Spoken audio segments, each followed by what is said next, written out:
During a lunch break in April 1963, Sidney Schwartz of Grumman Aircraft's Human Factors system ran out to the supermarket. Normally, this would not be an unusual thing for a time-pressed engineer working on the Apollo lunar module.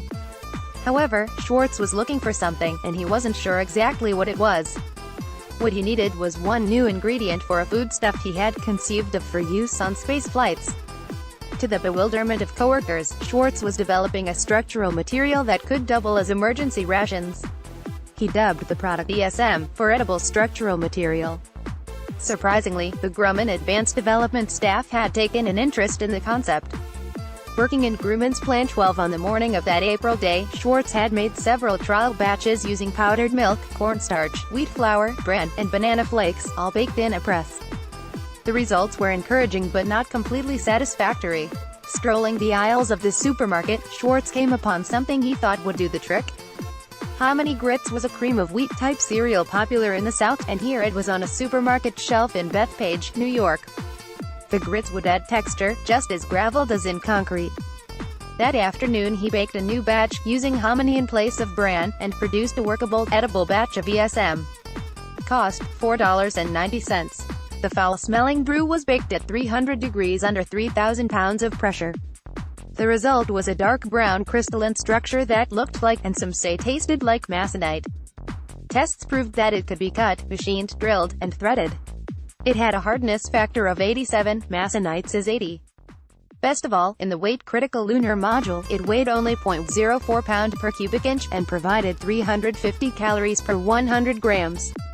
Grumman engineers thought ESM could be used for handles, instrument panels, lockers, clipboards, and partitions. And desperate astronauts could soak it for several hours and end up with something that tasted vaguely like a breakfast cereal with a hint of banana. Shelf life, while not studied, was thought to be quite long, and protection against moisture could be provided by a strippable plastic film. Schwartz envisioned other applications for ESM, including tables and chairs, bunks, bookshelves, and partitions in lifeboats, small aircraft, and fallout shelters. Grumman decided to take out a patent. Searching for prior applications, attorneys could find only one patent for an edible structure, the ice cream cone. By May, the New York Times got hold of the story. Fully expecting to be the subject of industry jokes, the Grumman staff was surprised that there appeared to be great interest in ESM. Both the Air Force and the Army wanted to obtain all available information, as well as samples. The Canadian airline Nordair saw a use for ESM as an emergency supply for aircraft operating in the far north.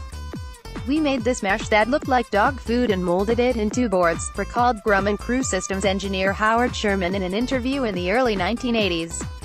But to make it structurally sound, the engineers had to compress it beyond 0.04 pound per square inch.